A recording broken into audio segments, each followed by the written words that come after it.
निकाय चुनाव को लेकर बीजेपी ने बड़ी तैयारी की है। 17 नगर निगमों में जो प्रभावी मतदाता सम्मेलन है वो किए जाने, यानी 68 प्रभावी मतदाता सम्मेलन होने हैं। लगातार बीजेपी अब इस सम्मेलन पर उसने फोकस किया। हमारे साथ परिवहन मंत्री दयाशंकर सिंह हैं, उन्हें भी प्रभावी मतदाता सम्मेलन करने। ये प्रभावी मतदाता सम्मेलन, इसके पीछे क्या क्या आइडिया है? देखिए, भारतीय जनता पार्टी जो मोदी जी और योगी जी ने जो कार्य किया है वो समाज के हर व्यक्ति तक वो पहुँचे, उसके लिए विभिन्न प्रकार के आयोजन होते रहते हैं। उसमें ऐसे मतदाता जो समाज को एक तरह से दिशा देते हैं और वो उनका समाज में एक बड़ा प्रभाव है, लेकिन वो राजनीति से अपने को दूर रखते हैं, लेकिन उनका भी बहुत बड़ा इस समाज को आगे बढ़ाने में बहुत बड़ा योगदान है। जैसे डॉक्टर है, इंजीनियर हैं, आपके एडवोकेट हैं, ये समाज में इनका एक बहुत बड़ा प्रभावी भूमिका है, लेकिन ये राजनीति से एक तरह से अलग रहते हैं। तो ये लोग जो एक ओपिनियन बनाने का काम करते हैं, तो जो मोदी जी और योगी जी ने काम किया है इस प्रदेश के लिए, तो वो उनके माध्यम से यदि जनता को एक एक जनता तक हम अपना संदेश पहुंचाना चाहते हैं। और भारतीय जनता पार्टी केवल चुनाव के समय ही नहीं, हर समय लगातार जो है कार्यक्रमों के माध्यम से जनता के बीच में रहती है। बाकी पार्टियां जब चुनाव आता है तब उनको कार्यक्रम याद आते हैं। आप देखिए, कोई भी पार्टी कब कार्यक्रम करती है? जब चुनाव आते हैं, या उनके नेता घर से तब निकलते हैं जब कोई चुनाव होता है। लेकिन भारतीय जनता पार्टी का एक भी कार्यकर्ता एक दिन भी खाली नहीं है। सत्ता में होने के बावजूद भी, चाहे प्रदेश की सत्ता हो, केंद्र की सत्ता हो, लेकिन हमारा कार्यकर्ता प्रतिदिन समाज के बीच में रहता है और समाज में क्या आवश्यकता है उसको जो है सरकार तक अवगत कराता है। एक सवाल ये, आपने कहा कि सभी पार्टियां चुनाव के समय सक्रिय होती हैं। अगर समाजवादी पार्टी की बात करें तो उन्होंने भी हर एक नगर निगम में मेयर के 3-3 नाम अपने पैनल से मांगे हैं, यानी उनकी भी बड़ी तैयारी इस बार टक्कर देने की। देखिए, उनकी कोई तैयारी नहीं है, वो केवल तैयारी के दिखावा करते हैं। और आप देखें, जब वो सत्ता में रहते थे तब भी हम नगर निगमों में चुनाव हम ही जीतते थे, और पिछली चुनाव में भी 16 नगर निगम में से 14 नगर निगम हम जीते थे। इस बार एक नगर निगम बढ़ा है, शाहजहांपुर 17 हो गया है, और 17 के 17 हम जीतेंगे। और नगर पालिकाओं में भी 200 में से 160 नगर पालिकाओं में भारतीय जनता पार्टी चुनाव जीती थी।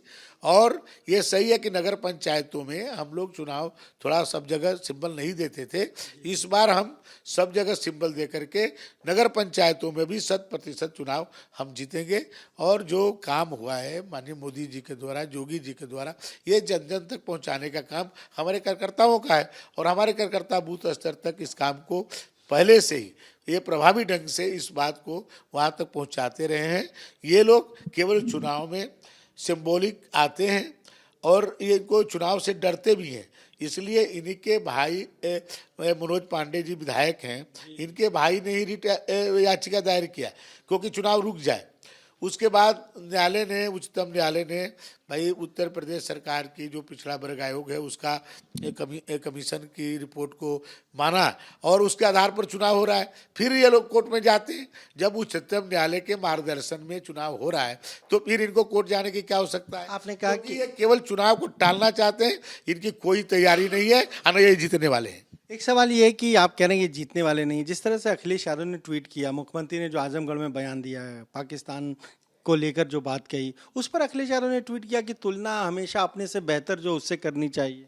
देखिए, उन्होंने ये कहा कि आज भारत में 80 करोड़ लोगों को आज जो है रोजगार, भले ही कोरोना के समय छूट गया था या उनकी व्यवसाय बंद हो गया था, लेकिन कोई व्यक्ति भूखा नहीं रहा। सबके घरों में अन्न का भंडारा, नमक, तेल, चीनी तक की चिंता सरकार ने किया।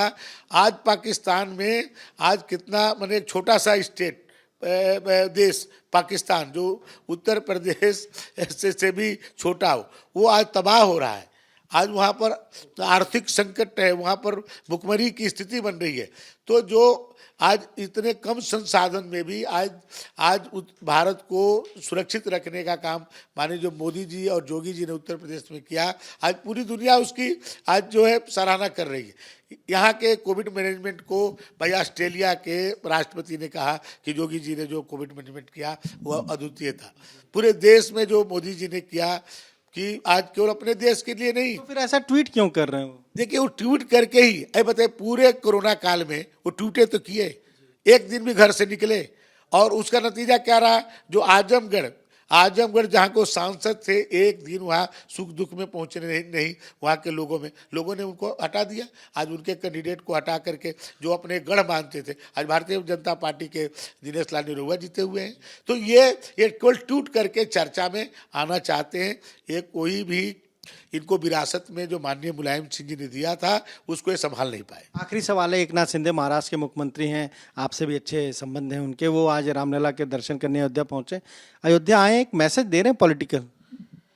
देखिए, शिंदे जी मुख्यमंत्री बनने से पहले भी अयोध्या आए थे, और भगवान श्री राम की कृपा उन पर है कि यहाँ के जाने के बाद वो फिर मुख्यमंत्री बने, और आज वो मुख्यमंत्री बन करके फिर रामलला के दर्शन के लिए आए हैं। रामलला का आशीर्वाद लेंगे, और रामलला के आशीर्वाद लेकर के महाराष्ट्र में एक अच्छी सरकार वो चला रहे हैं। लोगों की जो जनोपयोगी जो ज़रूरतें हैं उसको पूरा कर रहे हैं।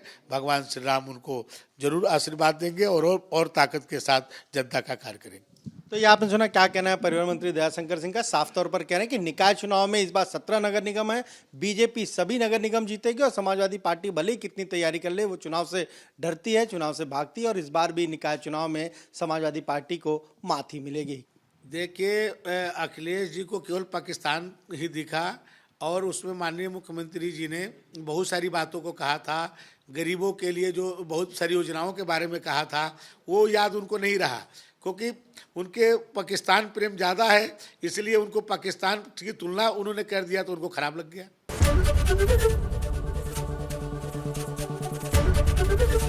एबीपी गंगा, खबर आपकी, जुबान आपकी।